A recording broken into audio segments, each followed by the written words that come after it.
Menteri ESDM Bahlil Lahadalia melaporkan capaian kinerja kementerian yang dipimpinnya kepada Presiden Prabowo Subianto di Istana Negara pada Kamis 20 November 2025.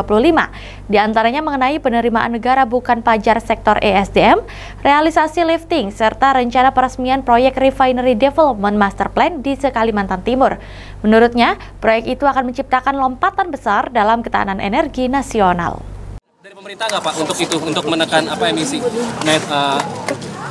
Kita pemerintah dalam menyusun RUU PTL sampai dengan 2035 itu kurang lebih sekitar 69,5 megawatt itu adalah memakai energi baru terbarukan.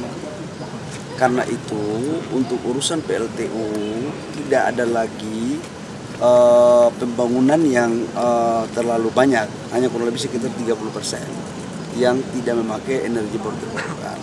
Sudah barang tentu pemerintah sangat berhati-hati juga. Sebenarnya pembangkit batu bara itu bukan berarti kotor seluruhnya. Kalau kita memakai teknologi dengan carbon capture itu akan mengurangi emisi. Tetapi di RUU PTL kita sampai dengan 2035 itu energi baru terbarukannya hampir kurang lebih sekitar 70%. Rencana konkretnya apa Pak? Rencana konkretnya apa Pak soal PLTU itu Pak? Tadi dipanggil sendiri nggak sama Menteri Bahlil? Saya sendiri. Ya itu bahasa apa? Ada pembahasan khusus? Ya saya kan sebagai pembantu Bapak Presiden. Sebagai pembantu Presiden setiap dipanggil harus siap untuk melaporkan apa-apa yang menjadi tugas KPI dan atau perintah lain dari Bapak Presiden kepada Menteri. Tadi kan sendiri nih pasti ada hal khusus apa yang disampaikan Pak? Ya khusus urusan kerjaan aja. Laporannya apa Pak? Laporannya Pak? Ya kerja rutin. Saya kan harus melaporkan terhadap target di dalam APBN. Kan sebentar lagi kan bulan Desember mau selesai.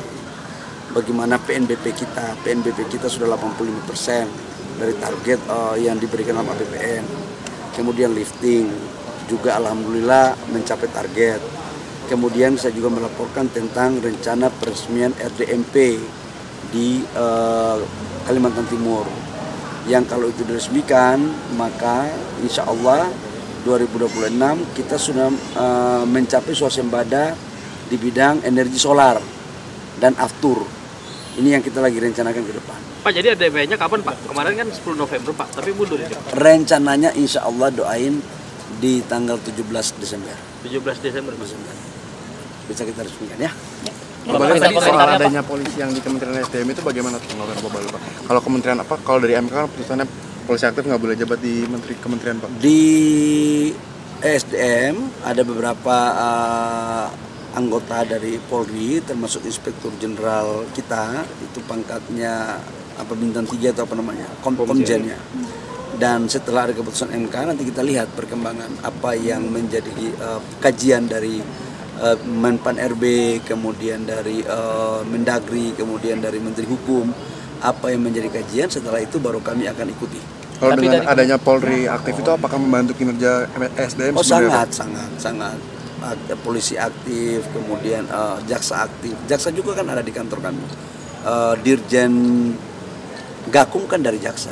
Dan saya pikir ini sebuah kolaborasi yang baik dan sangat membantu. Ya. Tapi dari kementerian apakah akan ada kemungkinan untuk menyerahkan itu kepada instansi Polri untuk Polri aktif masih ada di kementerian atau menyerahkan kepada pribadi masing-masing saja Pak? Kita lihat aturan nanti pasca keputusan MK apa yang diputuskan oleh Menteri Hukum, Menpan RB, maka itu pasti akan menjadi rujukan ya. Pak, terkait dengan gugatan rakyat soal Undang-Undang MD3 yang berharap rakyat bisa memecat anggota DPR yang dianggap bermasalah, itu menurut Anda gugatan yang dibuat itu cukup beralasan atau tidak? Negara kita ini kan negara demokrasi. Setiap warga negara harus dijamin apapun yang disampaikan aspirasinya. Tapi sudah barang tentu harus lewat mekanisme dan tata kerja yang baik. Dan aturannya kan ada ya, kita tunggu aja. Tapi kalau kemudian Undang-Undang MD3 yang diminta untuk direvisi atau di judicial review kan itu menurut Anda beralasan Pak?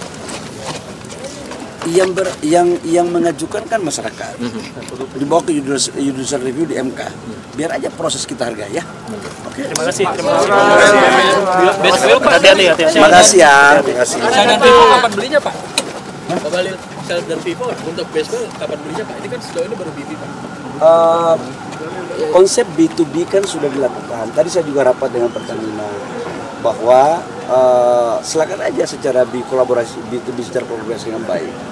Tapi saya harus meyakinkan bahwa sampai dengan hari ini stok BBM kita aman. Cadangan kita di angka 18 hari.